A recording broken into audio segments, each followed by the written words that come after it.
Vous avez besoin d'un espace publicitaire pour faire connaître votre société ou vos produits? Seul Guérit TV Monde peut vous satisfaire.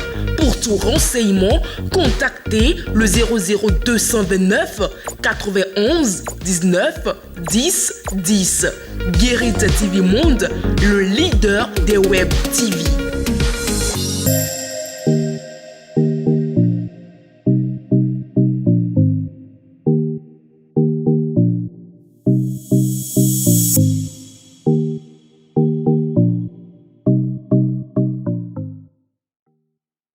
S'il est vrai que des malédictions existent, faut-il les laisser hanter et gouverner la vie de ceux sur qui elles ont été proférées? Absolument pas. Mais qu'est-ce qui fait qu'on a le sentiment que des malédictions pèsent et continuent d'agir sur des personnes depuis des lustres? Est-ce l'incapacité de ces personnes à s'en séparer?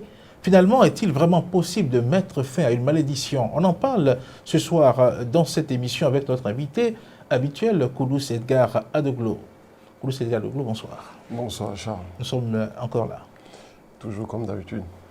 Fidèle internaute de Guérit TV Monde, bonsoir et merci de votre fidélité à cette émission. En dehors de moi, qui suis-je? Vous prenez grand soin de votre corps au quotidien. Qu'en est-il de votre esprit? Il est temps de trouver la solution aux problèmes qui vous empêchent d'évoluer. Il est temps de débloquer ce qui vous bloque. Il est temps d'apprendre à manipuler les clés de la vie. Pour y arriver, suivez cette émission. En dehors de moi, qui suis-je? Guérit TV Monde vous l'offre pour éclairer votre chemin. En dehors de moi, qui suis-je? C'est tous les jeudis à partir de 21h avec Charles Albandaoui aux commandes. Guérit TV Monde, le leader des web TV. Et bien de retour sur ce plateau, nous nous tournons maintenant vers notre invité. Les malédictions, nous en avons déjà parlé sur l'émission précédente. On revient là-dessus. Koulouss Edgar Adoglo, quand on parle de malédiction, dites-nous quelles peuvent en être les origines, aussi bien dans le passé, directement, indirectement liées à la vie de la personne, mais de façon actuelle. Quelles peuvent être les origines des malédictions? Merci. Donc, je pense que la dernière fois, puisque c'est une continuité, donc la dernière fois on en a parlé, on a évoqué un peu les origines. Donc on a dit ça, les origines, quand je prends une communauté par exemple, ça peut être une malédiction liée à la frustration ou à la colère, au mécontentement, à une trahison. Donc on a pris des exemples comme l'exemple de la nation par rapport aux pères libérateurs qui se sont battus et qui malheureusement ont été trahis par leurs frères. D'accord? Et dans cette trahison, c'est-à-dire dans cette colère-là, ils ont proféré des paroles, d'accord, qui malheureusement agissent jusqu'aujourd'hui. On a aussi parlé des familles où peut-être c'est une tante, ou bien c'est un oncle, ou bien c'est un grand-père, ou bien en fait quelqu'un d'influent de la famille qui a été frustré à un moment donné et qui a proféré des menaces, ou bien qui a proféré plutôt une malédiction sur la progéniture. Ça se voyait un peu. Et on a aussi évoqué le cas de la piraterie, c'est-à-dire des gens mal intentionnés au niveau des familles qui vont pirater l'égrégore familial.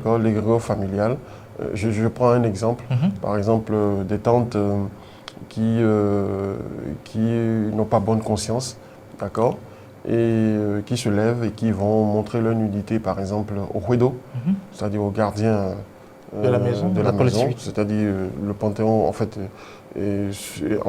la stèle, hein, la stèle qui représente qui représente le Huedo, d'accord, l'égrégore familial. Il y en a qui vont montrer leur nudité. Or, c'est quelque chose qu'il ne faut pas faire. C'est quelque chose qu'il ne faut pas faire, par exemple. Et ça, c'est le sexe de la femme étant quelque chose dont on en a beaucoup parlé déjà. Oui, bien sûr. D'accord. Il y a une perturbation, un court-circuit qui s'observe à ce niveau-là. Et puis le rideau qui était censé protéger la maison, la famille, enfants. la collectivité, etc. Tout ça là, et se voit perturbé, d'accord? Et puis laisse passer tout ce qui peut désorganiser la collectivité. Elle se voit un peu. C'est un type de malédiction aussi. Elle se voit un peu. Donc nous avons parlé aussi de l'auto-malédiction, je crois, où des personnes qui prennent plaisir à raconter des trucs sur le vie, mais qui malheureusement voient ces choses-là se réaliser et à court ou à long terme. Oui. Ça se voit un peu. Donc, l'origine de la malédiction, pour finir avec cette question, c'est il y a des origines lointaines, ancestrales, d'accord? Et comme il y a des origines personnelles, c'est-à-dire qui viennent de l'individu lui-même. Voilà. Donc, il y a beaucoup d'exemples. Justement, parlons de ces causes-là qui sont liées à la personne elle-même. Nous allons surfer sur, je vais dire, un chapelet d'actes qui sont porteurs de malédiction. Nous savons que, quelles que soient les communautés, même quand on laisse tomber ce qu'on peut appeler les 10 commandements de Dieu, on sait que toutes les communautés sont régies par des interdits. Parlons d'actes porteurs de malédiction. Qu'est-ce qu'on peut dire? Oui, parlant d'actes porteurs de malédiction, par exemple, quand je prends, par rapport à ce que vous avez évoqué tout à l'heure, quand je prends par exemple les 10 commandements de Dieu, d'accord? Les 10 commandements, je rappelle, je profite pour rappeler que ces 10 commandements ne sont pas l'apanage du peuple d'Israël. Ces 10 commandements existaient depuis la nuit des temps, dans les confréries, dans les sociétés africaines, particulièrement africaines. Vous voyez un peu, il y en a plus que 10, d'accord? Il y en a plus que 10, donc voilà. Donc particulièrement, il y a un commandement qui est d'actualité aujourd'hui.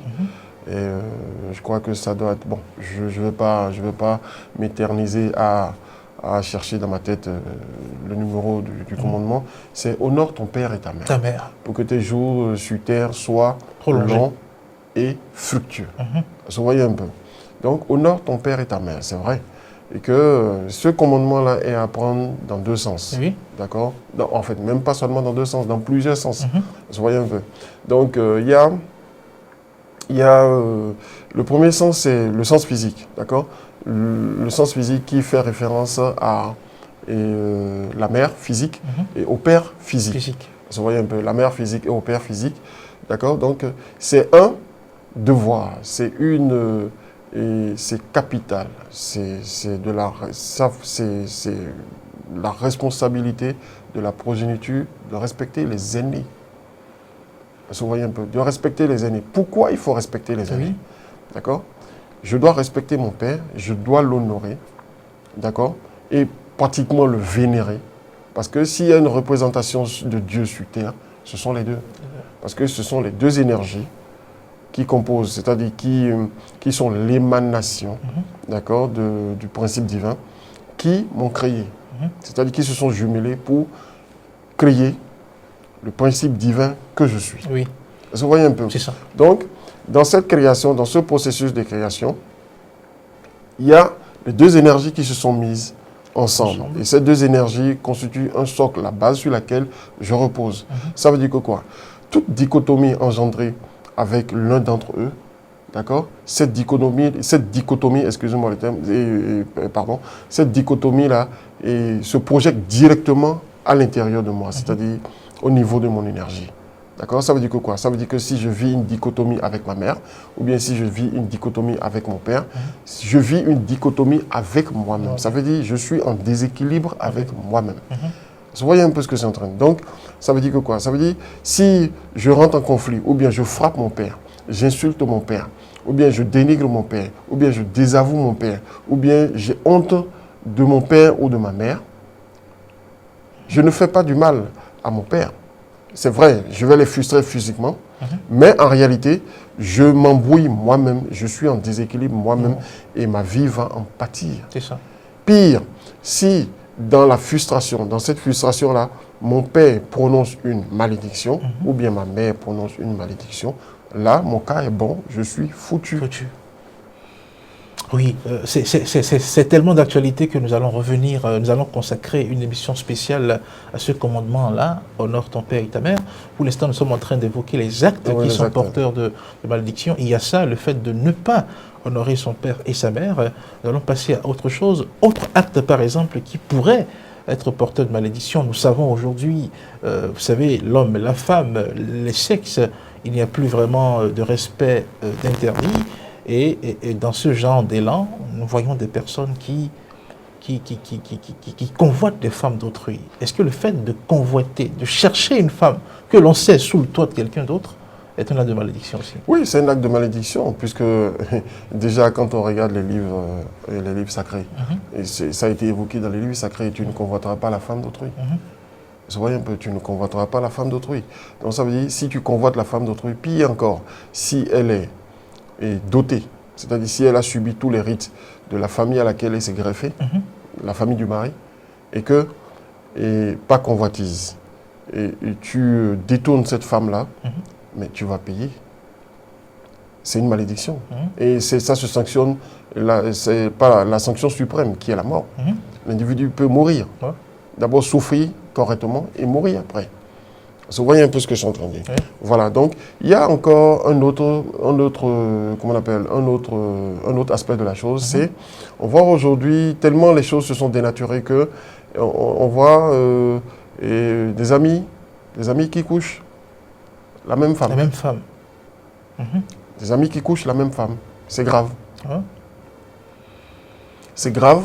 Pourquoi? En quoi c'est grave? C'est une malédiction, c'est grave. Pourquoi? Parce que quand, par exemple, l'un d'entre eux va tomber malade, d'accord, l'autre ne pourra pas aller le voir. Alors, ça, on entend les gens le dire. Est-ce que c'est vraiment sérieux? C'est vrai, c'est sérieux. Sérieux? C'est sérieux. Oui. Et qu'est-ce qui explique ça? Oui, en fait, c'est dit, on en avait parlé la dernière fois que la femme, c'est une synergie, en fait, le sexe, c'est une synergie d'échange extraordinaire d'énergie. Ça veut dire que quoi? Ça veut dire que, déjà, le fait qu'ils sont rentrés dans le même réceptacle, d'accord, et ils y ont déposé leur énergie, ça veut dire que l'énergie, c'est-à-dire l'autre a pris de l'autre, et l'autre a pris de l'autre. Vous voyez un peu ce que c'est en train de dire. Donc ça veut dire que c'est comme s'ils avaient pactisé. C'est comme un pacte, mais dont ils n'ont pas conscience. Ça veut dire que quoi? Quand ils vont rentrer en conflit, c'est-à-dire quand il y aura dichotomie entre les deux, ils vont en partie. Vous voyez un peu. Voilà. Je dis bien deux amis. Oui, deux amis. Deux amis. Il faut qu'on donne la précision. Frères. Deux amis. Deux amis. Qui se connaissent. Qui se connaissent. Et l'un sait que l'autre sort avec la femme. Voilà. Et malgré ça? Malgré ça, ils couchent ensemble. Voilà. Vous voyez un peu. C'est-à-dire, cette trilogie-là, c'est grave, c'est très dangereux. Et c'est pourquoi j'en parle. Parce qu'aujourd'hui, on parle de partout, on parle de partout, on parle de partout. Mais c'est très grave ce à quoi la jeunesse est en train de s'exposer. Les conséquences mystiques, spirituelles, sont dangereuses. Elles sont dangereuses. Oui, et peuvent se solder par la sanction suprême, qui est la mort. Qui est la mort. Une souffrance terrible. Vous voyez un peu ce que c'est en train de dire. C'est une malédiction. Ah, oui. Vous avez dit quand l'autre est malade et que l'un ne peut pas aller le voir. Non, l'un ne peut pas aller le voir. Parce que dès que la personne, par exemple, je prends Paul et Jacques, si Paul et Jacques tombent malades et que Paul va voir Jacques, non seulement ça, Jacques va mourir. Ah bon? Ça va précipiter, ça va aggraver la maladie de Jacques, mais Paul aussi va tomber malade en retour. Et les deux peuvent transcender comme ça si quelque chose n'est pas fait par un sachant. Voilà. Donc, il faut faire attention, très attention. Avec ces choses-là. Autre chose, par exemple, qui pourrait être porteur d'actes de malédiction, nous entendons dire, parlons toujours des commandements. Est-ce que le fait de voler, de prendre quelque chose qui appartient à autrui, voler, est-ce que... Oui, en fait, ça a été énuméré. Voler, c'est s'approprier. Voler, c'est pas seulement escalader le mur de quelqu'un et puis aller et prendre prendre son bien. C'est pas seulement ça. C'est-à-dire voler, c'est s'accaparer, c'est vivre une réalité qui n'est pas la vôtre. D'accord? Parce que toute réalité que nous vivons doit être une émanation de nous-mêmes. C'est-à-dire, ça doit venir, ça doit partir de notre sein. Maintenant, s'approprier quelque chose qui ne fait pas partie de votre énergie, c'est considéré comme un vol et à l'échelle spirituelle, mystique. Est-ce que vous voyez un peu ce que c'est en train? Donc ça veut dire que quoi? Quand je m'approprie quelque chose, ou bien quand j'accède à un niveau de vie dont je n'ai pas les bases, je n'ai pas les racines en moi, c'est considéré comme un vol. Et tôt ou tard, quel que soit alpha, et il y aura l'équilibre va s'imposer. Et cet équilibre, en s'imposant, va restituer l'ordre et l'individu, chacun va se retrouver à sa place. Je préfère dire ça comme ça.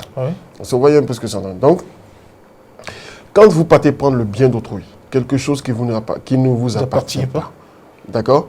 Et là encore, c'est discutable parce que, vous voyez, et quand quelque chose, c'est-à-dire, si quelque chose, je dis si quelque chose, il y a un principe qui doit autoriser ça. Vous voyez un peu. Si le principe n'autorise pas et que quelqu'un fait une intrusion dans votre intimité spirituelle ou physique et prend quelque chose qui ne lui appartient pas, d'abord, la personne rentre sous le coup de la loi, d'accord, de la loi universelle. Ça veut dire qu'il y a un karma qui se crée. La personne va équilibrer, il y aura un équilibre qui va s'établir. En plus de ça, si l'individu qui a été lésé dans sa colère prononce une malédiction, cela peut avoir des répercussions jusqu'à sur la progéniture. Vous voyez un peu ce que c'est en train de dire. Voilà. Donc, si c'est un acte répété et que l'individu c'est son hobby et il le fait, imaginez le nombre de malédictions qu'il va entasser et voyez un peu ce que ça va donner comme progéniture, comme descendance. Et cela pourrait justifier, ne citons aucune famille, mais il se fait qu'il aide des collectivités, des familles dans lesquelles, par exemple, le vol semble être leur identité. On a comme l'impression que ces gens qui viennent de là sont toujours... Oui, c'est possible. Ça peut être le coup d'une malédiction. Comme ça peut être aussi le fait que peut-être l'ancêtre, le cordon ombilical, c'est-à-dire le nombril de l'ancêtre a été mangé par exemple par un rapalmiste. C'est possible aussi. Ça peut être à l'origine de ça. Oui, parce que quand le cordon ombilical est mangé par le rapalmiste, bon écoutez, tout ce qui sortira là, c'est des... Comment on appelle ça déjà en français? La kleptomanie. La kleptomanie, voilà. La personne n'arrive pas à résister à l'envie de prendre. Quelque chose qui appartient à autrui. Okay. D'accord. Et il y a aussi dans la biologie aussi, c'est-à-dire dans le système de charme, de trucs, tout ça là, il y a des trucs aussi, et il y a des sorts qu'on peut envoyer aussi à des gens pour les amener à voler ce qu'ils ont eux-mêmes. D'accord? Par exemple, le directeur de société qui a son... Ça c'est une malédiction aussi. Par exemple, si c'est quelqu'un qui a été lésé, par exemple, par, je prends un directeur de société, qui l'a renié, qui le dénigre, etc. Tout ça, et puis la personne veut se venger. D'accord? La personne peut aller lui lancer ce sort-là, qui est une malédiction. D'accord? Et il sera là, il va voler le portable du DRH, par exemple. Ah bon? Ben oui, et puis quand on va chercher le portable, on va trouver que c'est lui qui a pris. Alors qu'il en a. C'est-à-dire, c'est pas qu'il n'en a pas. Voilà, justement. Mais un acte qui va poser, qui va le salir, qui va le honnir. Voilà. Ça peut être aussi l'épée. Il sera en pleine réunion, comme ça, il va péter sur 20 minutes. Et puis voilà, bonjour, c'est une malédiction aussi. Bon, bref, c'était... D'accord. Nous allons pour finir avec les actes qui peuvent être porteurs de malédiction, le mensonge. Oui, le mensonge, c'est l'auto-malédiction. Le mensonge, c'est l'auto-malédiction. Ça s'applique à la personne elle-même. C'est-à-dire? Vous voyez un peu, je suis au téléphone, quelqu'un m'appelle parce que je veux justifier mon acte. D'accord? Je dis quelque chose, c'est-à-dire dans la foulée, je ne réfléchis pas. Je dis quelque chose, par exemple, qui a trait, par exemple, à un incident. Un incident que j'ai vécu, par exemple. Alors que je n'ai pas vécu cet incident, ça veut dire que quoi? Ça veut dire que j'autorise que cet incident-là se produise dans mon existence. Et automatiquement, la nature va s'arranger comme la lampe d'Aladin et va exaucer ce vœu-là. Vous voyez un peu, c'est de l'auto-malédiction. Vous voyez un peu ce que c'est en train de... Voilà. Et en plus, je crois, pour finir avec cette question, on avait brossé le fait que sur la voie et la mécanique Et nul, ça peut arriver à tout le monde. On peut arriver, c'est-à-dire ça peut arriver à tout le monde que l'individu est peut-être obsédé par exemple par un souci, par un problème, perd le contrôle de sa moto, ou bien perd le contrôle par exemple, c'est-à-dire le contrôle de sa voiture et se rattrape rapidement. Donc dans cet acte-là, d'accord, quelqu'un peut se voir, c'est pas intentionnel, c'est pas de façon, non, il y aura même pas frottement, ni truc là, c'est-à-dire genre le geste, tu vois un peu le geste, et puis tout de suite l'individu qui est sur la moto, qui a vu le geste, pensant que l'individu veut le cogner, va proférer, va sortir quelque chose de la bouche, et va dire, bah, écoute, ce qu'on a dit la dernière fois, et on fait appel à la divinité. Des trucs, des conneries comme ça, c'est pas bon. Parce que et vous vous êtes retrouvés au mauvais moment et au mauvais endroit. Donc, ce n'est pas la faute de l'autre. D'accord? Donc, pourquoi prononcer une malédiction? Pourquoi dire Oguna Noulaiton, que la divinité Ogu, qui est une divinité guerrière, qui est une divinité d'ouverture, qu'on peut appeler pour de bonnes choses, on prononce sans que l'individu n'ait l'intention réelle, c'est-à-dire sans aucune intention, on prononce cette malédiction-là et on dit que Oguna Noulaiton. Maintenant, on ne sait pas à qui on a affaire. Vous voyez un peu, à qui on a affaire, on ne sait pas. Vous voyez un peu. Et on voit des choses se produire dans son existence et on se plaint. On se plaint que c'est une tante, on se plaint que c'est ceci, alors que c'est la parole qu'on a eu à prononcer un jour sur quelqu'un qui n'a aucune intention de nous faire du mal. Cette parole-là se retourne à soi. Parlant des malédictions, est-ce qu'on peut en finir? Parce que là, c'est aussi ça la préoccupation. On sait que ça existe. Oui, est-ce qu'on peut finir avec une malédiction? on peut en finir avec une malédiction. Quand je prends par exemple, les familles d'Abomey par exemple. Regardez un peu, je ne vais pas me mettre à parler de ressasser un peu le passé. Je ne vais pas ressasser le passé. Et regardez un peu les familles d'Abomey. Les familles d'Abomey, tout le monde connaît l'histoire d'Abomey. Mais malheureusement, aujourd'hui, on constate que ces grandes familles-là, la progéniture évolue. La progéniture s'en sort. Vous allez dans les administrations, ils sont présents, etc. Est-ce que vous voyez un peu? Mais il faut se poser la question de savoir, mais pourquoi? Normalement, en temps normal, on dit une malédiction quand les ancêtres posent des actes et la progéniture, empathie, etc. Tout ça là. Mais force est de constater aussi que c'est la même clé qui ouvre et c'est la même clé qui ferme. Il y a des rituels, comme je l'ai dit, des rites de rupture de lien. Quel que soit le lien, ces rituels existent. Et c'est des arcanes gardés jalousement par des familles. Parce que les familles d'Abomey, les familles royales sont des familles occultes, des familles qui possèdent des pouvoirs secrets, occultes. C'est-à-dire qu'ils sont versés dans le mystique. Et ils ont des arcanes, il y a des arcanes dans ces familles-là, liées à ces collectivités-là, pour permettre de rompre le lien d'avec. De rompre le lien d'avec des malédictions ou bien des actes posés, ou bien qui devaient avoir normalement des répercussions sur toute la génération. Sur toute la génération. Vous voyez un peu. Ça existe. Voilà, ça existe. Donc on peut finir, on peut rompre avec une malédiction quand on connaît le secret et quand on connaît l'arcane. Et je ne parle pas de savon. Je ne parle pas je parle de rite proprement dit. D'accord. Maintenant, est-ce que la rupture d'une malédiction peut être une initiative personnelle? Est-ce que l'individu peut prendre la responsabilité de se démarquer? Oui, l'individu peut prendre la responsabilité de se démarquer. On dit le salut vient d'un seul. Vous voyez un peu. C'est-à-dire le fait que l'individu veut se démarquer peut entraîner la libération des autres. Vous voyez un peu. Voilà, donc d'où, en voulant se débarrasser, en voulant se libérer d'une malédiction, on va verser dans ce qu'on appelle la purification de l'âme, la purification de l'énergie, c'est-à-dire la purification de l'énergie de l'âme, d'accord, la purification de l'égrégore familial, la purification sous toutes ses formes. mais de façon profonde. De façon profonde. Voilà. Alors, aujourd'hui, nous sommes dans une société où, parlant de spiritualité, il y a plusieurs courants. Parlant de religion, il y a plusieurs courants.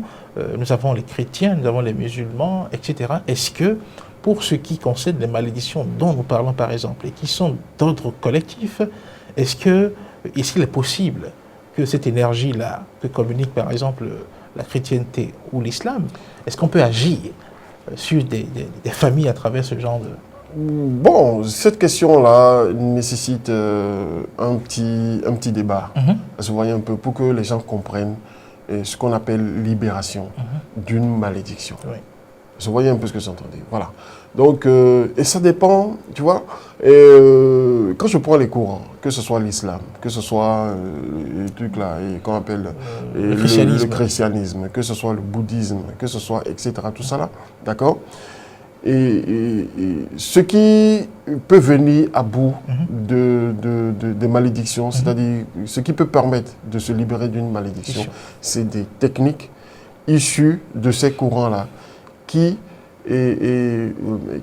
prennent l'individu, c'est-à-dire l'état énergétique de l'individu en compte. Ah oui. Je prends par exemple, quand je prends les techniques du bouddhiste par exemple, d'accord, il y a des exercices, il y a des rites que l'individu peut personnellement utiliser, d'accord, pour pouvoir transcender son état de conscience. Parce que tout est lié à l'état de conscience. Vous voyez un peu. Parce que quand l'état de conscience évolue, d'accord, quand l'état de conscience évolue, qu'est-ce qui va se passer? Il va se passer que l'individu ne pourra plus subir le poids, d'accord, le poids karmique. C'est ça. Vous voyez un peu. Je prends un exemple. L'individu est sous une dalle qui doit normalement tomber. Et l'individu est conscient que la dalle veut tomber. D'accord? Si l'individu comprend que il suffit seulement de faire 2, 3, 4 pas, de quitter de dessous la dalle. D'accord? Si l'individu exécute ça, qu'est-ce qui va se passer? Il va se passer que l'individu sera hors d'atteinte, mais la dalle va tomber. Ça ne va pas empêcher que la rétribution ne vienne. D'accord? Mais quand la dalle va tomber, il y aura de la poussière qui va peut-être l'atteindre. D'accord? Mais il ne va pas vivre complètement le poids total de cette rétribution divine. Vous voyez un peu ce que c'est. J'espère que les téléspectateurs vont me comprendre dans cette métaphore. Voilà, c'est exactement ce processus. Donc, toute technique qui prend en compte l'état énergétique de l'individu peut sortir cet individu de dessous d'une malédiction, quel que soit le courant. Mais ce n'est pas une question de... Ce que je dis, c'est pas... même quand on va vouloir utiliser la parole, on va pouvoir utiliser le verbe, d'accord? Et il faut un état de conscience bien donné. Ça fait 1, 2. Mais il faut que les gens aussi comprennent que que ce soit un pasteur, que ce soit un praticien, que ce soit qui que ce soit, un initié, qui veut sortir quelqu'un de dessous d'une malédiction, il faut que lui-même qu'il soit préparé. Voilà. Pourquoi? Parce que participer, c'est-à-dire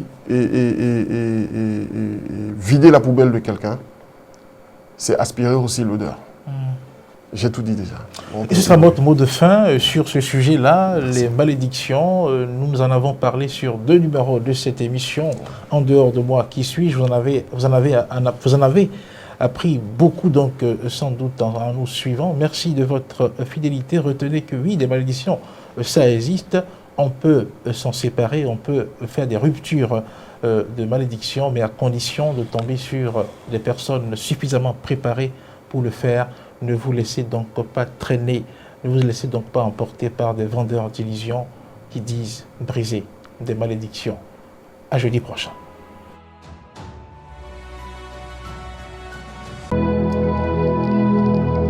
Vous prenez grand soin de votre corps au quotidien. Qu'en est-il de votre esprit? Il est temps de trouver la solution aux problèmes qui vous empêchent d'évoluer. Il est temps de débloquer ce qui vous bloque.